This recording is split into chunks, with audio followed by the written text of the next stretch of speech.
క్రీస్తునందున్న ప్రియులకు ప్రేమతో వందనాలు తెలియజేయుచున్నాను. ఏప్రిల్ నెల 30వ తేదీ 2024.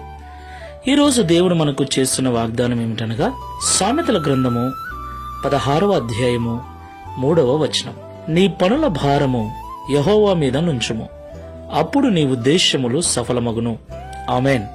నా ప్రియమైన సహోదరి సహోదరులారా, ఈ లోకంలో కుటుంబాలుగా జీవిస్తున్న మనమందరం కూడా రకరకాల ఆలోచనలు కలిగి అనేక రకాల ఉద్దేశాలు కలిగి జీవిస్తూ ఉన్నాం.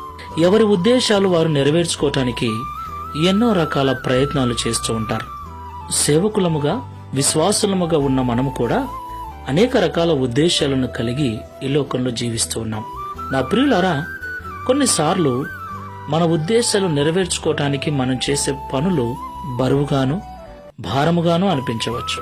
అయితే మన పనుల భారమును యెహోవా మీద మోపినప్పుడు ఆయన మన భారమును భరించి మన హృదయాంతరంగములలో ఉన్న ఉద్దేశములను నెరవేరుస్తాడని ఈ ఉదయకాల సమయంలో మాట్లాడుతున్నాడు. ఈ మాటలు వింటున్న ప్రియ సహోదరి సహోదరుడా, నీ జీవితంలో ఏ ఉద్దేశము కలిగి ఉన్నావు? మంచి ఇల్లు కట్టుకోవాలనా? మంచి ఉద్యోగం సంపాదించాలనా? మంచి జీవనోపాధికి సంబంధించిన పనిని చేయాలనా? సంఘాన్ని కట్టాలనా? మందిరాన్ని నిర్మించాలనా? ఏ ఉద్దేశముతో నువ్వు దేవుణ్ణి అడుగుతూ ఉన్నావు? ఏ ఉద్దేశము నెరవేర్చుకోవాలని ప్రయత్నిస్తూ ఉన్నావు? నీ ఉద్దేశం నెరవేర్చబడాలంటే దేవుని మీద నీ భారమును మోపు. ప్రార్థనాపూర్వకంగా నీ పనులను దేవునికి అప్పగించు. అప్పుడు ఆయన సఫలపరుస్తాడు. ప్రార్థన చేసుకుందాం. సర్వోన్నతుడా, సర్వశక్తిమంతుడా, మీకు స్తోత్రాలు చెల్లిస్తున్నాం.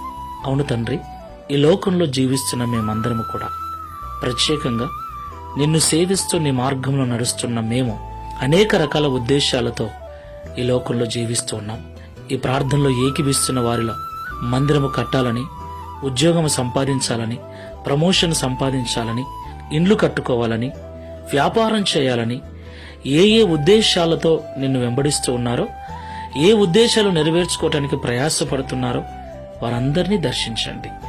వారి సొంత ప్రయత్నముల మీద, జ్ఞానము మీద కాకుండా నీ యొక్క శక్తిని, నీ యొక్క బలమును నమ్ముకొని ప్రార్థనాపూర్వకంగా తమ పనుల భారమును నీ మీద మోపి ప్రార్థనాపూర్వకంగా ఈ లోకంలో జీవించుటకు సహాయం చేయమని, తద్వారా వారి ఉద్దేశములు సఫలపరచబడి ఈ లోకంలో నీకు సాక్షులుగా జీవించే భాగ్యమును అనుగ్రహించమని, ఈ దిన వాగ్దానమును మా అందరి జీవితంలో నెరవేర్చి మీ నామమును మహిమపరచుకునమని యేసు నామములో ప్రార్థిస్తున్నాము తండ్రి. ఆమేన్. Praise the lord. God bless you.